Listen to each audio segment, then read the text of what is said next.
Happy new year.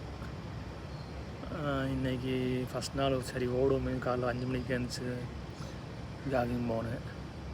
8 kilometre ஓரளவு ஸ்மூத்தாக ஓடியாச்சு. Slow base தான்.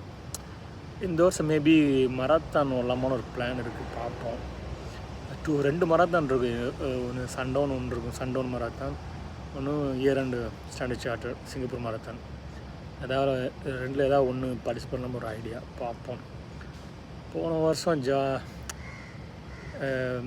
ஜாகிங்னு எடுத்துக்கிட்டோம்னா, ரன்னிங் எடுத்துக்கிட்டோம்னா ஒரு 172 நாள் என்னமோ ஓடிருக்கேன்.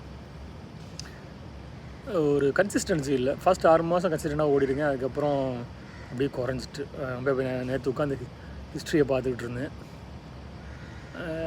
கரெக்டாக அக்டோபர் நவம்பரில் உடம்பு சரியில்லாமல் போனது, இன்ஜின் ட்ரிப் அப் அப்படின்னு எல்லாம் எக்ஸ்கியூசஸ் தான். பட் இருந்தால் அதை அவாய்ட் பண்ண முடியாது. இந்த வருஷம் இன்னும் கொஞ்சம் நல்லா பண்ணணும், கொஞ்சம் வெயிட்ஸ் பண்ணணும்.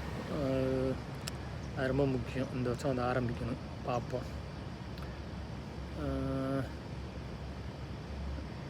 நிறைய இந்த வருஷம் அதிகமாக ஃபிக்ஷன் நாவல்ஸ் அதிகமாக வாசிக்கல. ஆக்சுவலாக ஷார்ட் ஸ்டோரிஸ் நிறைய வாசித்தேன். அட்லீஸ்ட்டு மந்த்லி 1 or 2 வாசித்தேன். நான் ஃபிக்ஷன் ஓரளவு நிறைய வாசித்தேன், ரீட் பண்ணேன். ஆக்சுவலாக அதில் முக்கியமாக ஆப்பிள் இன் சைனான்னு ஒரு புக்கு. அது ஆல்மோஸ்ட் நேற்று இன்னும் 2 பேஜ் இருக்குது. ஆக்சுவலாக அதோட ஒரு அமேசிங் புக். ஆக்சுவலாக அதை பற்றி தனியாக வீடியோ போடணும், பார்ப்போம். அப்புறம் சில்ட்ரன்ஸ் புக்கு. ஆக்சுவலாக லாஸ்ட் 2 months ஆல்மோஸ்ட் டெய்லி ஒரு சில்ட்ரன்ஸ் புக் ஆக்சுவலாக வாசித்தேன்.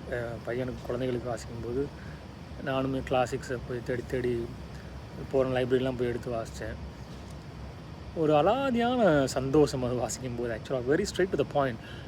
அந்த அவங்க சொல்ல வர்றதை ரொம்ப சுற்றி தான் பேசாமல் க்ளீனாக சொல்லிட்டு. ஆக்சுவலாக we can learn lot from children books about how to convey certain messages. அதை பற்றி தனியாக ஒரு வீடியோ போடணும். ஆக்சுவலாக என் ஃப்ரெண்ட் ஒருத்தவங்க கேட்டாங்க, எனக்கு ஒரு லிஸ்ட் ஆஃப் புக் கொடுக்க முடியுமா, சில்ட்ரன்ஸ் புக்கு என் குழந்தைகளுக்கு வாங்கணும்னு. ஆக்சுவலாக அதை ப்ரிப்பேர் பண்ணலாம், பார்ப்போம். மற்றபடி once again happy new year to all, பார்ப்போம்.